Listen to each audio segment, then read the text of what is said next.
Hello, YouTube. I am Rainfire, and we are going to be talking about Nixhus Aurora. Now, this is a character that I have created based off of a species from one of my Discord servers that I'm in. So, I wanted to break down how this character was exactly designed in a way, and kind of my inspirations as well. Now, this is the very first form of Aurora. So I'm going to put her big version over here on the side. So her first form, as you could tell, is small. It's puny. But it makes sense since, well, this is her very first form. She hasn't gotten to the most known design that you saw earlier. So, going over kind of her design, wanting to go at least keep with the design of the claws, which are Ben 10 ones, and these are rubbery. So I've had these two for a good while, and I was like, I gotta use them for something. And once I did for this. So this is the Hero Factory Invasion from Below printing from the Splinter Beast. So I thought, hey, might as well use that. Same with these Hero Factory CCBS limbs and shells. Wanted to reuse those. And the tail, which is just a normal piece like this, but more of the older Bionicle. So, and full articulation as well. So, helps with stop motion. Now, from what the person that originally made the Nixhus creatures, there were 3 specifications of the Nixhus. They had to have antlers, the single eye stalk, sorry, I almost tripped her over, and a core. And these guys were pretty powerful from what I had read on the thing. So, but it did not say that it had to be specified of looks. So, I designed then, later, I'm going to put her, the first, to this. And honestly, this is the very, very cool design. So, which is what I was going for and wanting to keep with the kind of keeping with the color scheme, with the dark, with the blue, black, the dark blue, keeping down with here and here, and the silver as well, here, and here, and of course here. Now, as I was thinking of doing kind of this stuff, I've realized that the arms are reminiscent of the Therizinosaurus. If you don't know what that is basically the giant turkey dinosaur that I believe is blind. I don't remember. I'm not a dinosaur person, so I can't tell you. But the claws are very reminiscent, with them being very long, the claws being sharp, and such.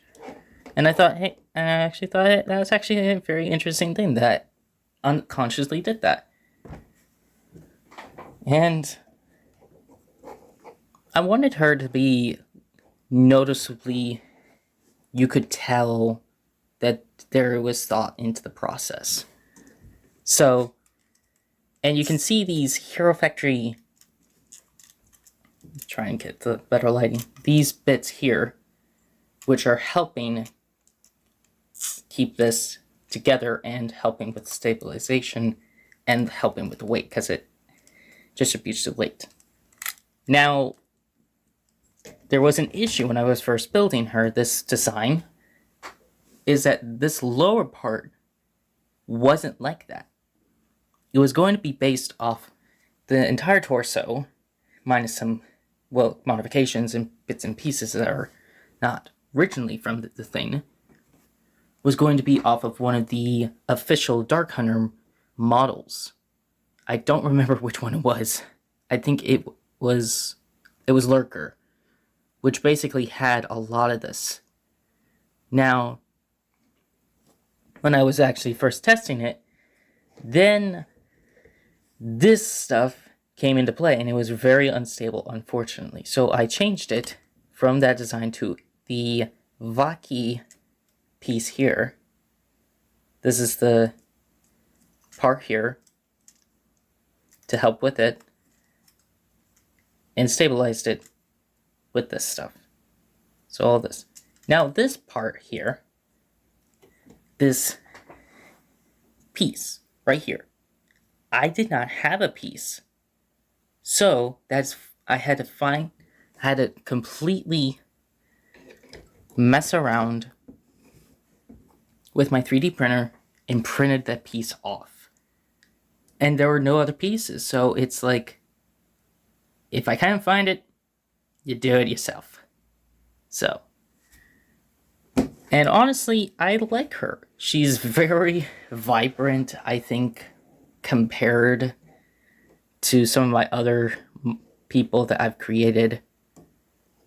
And the lore for this gal is basically on the run from the others of her kind, and inhabits the body of a collector, which were originally going to be part of my lore, but I have since scrapped that idea for this, which I think makes a lot more sense and would help a lot more with what I'm trying to go for in my storyline for kind of refixing the Bionicle. So that's why she looks different. And of course, I wanted her to also feel reminiscent of Godzilla, which I'm a huge fan of since I first saw Godzilla 2014 in theaters and got the crud scared out of me from the sequel scene. So I wanted to keep with it, so try to do kind of a main spike on the back with smaller ones here and here to kind of keep with that reminiscent. And yeah, she's going to be able to do a little thing we like to call fire. So, and of course, she has these antlers up here that I wanted to use for a good while. And once this was done, I was like, oh wait, I need them. I needed those. So this one is kind of a little loose, unfortunately. This one is much more stiff. So, now, at the front, you can see there's the core. This is the core for this. So, wanted to keep with that restriction, and so I made do with what I had. Now, originally, I was thinking of doing more spikes on the back, but I may not. I might just keep with one singular or not, depending on my mood, and if it's possible to do so. So, let me get these two back in the same thing. You can kind of see there's a huge growth difference from this to this to this, which I like. It's a nice growth. So, and that's it. That's my talk about how I designed this character, what inspired me, and all of that. So, thank you for watching. If you want to see more of this, please comment down below of some of my other characters that I may have, because I am planning on doing more of this in the future. Subscribe with a bell, so that way when I do post another video, you can be notified of that. And this is Random Fire saying, stay alive, and keep the fire alive, and I shall see you next time.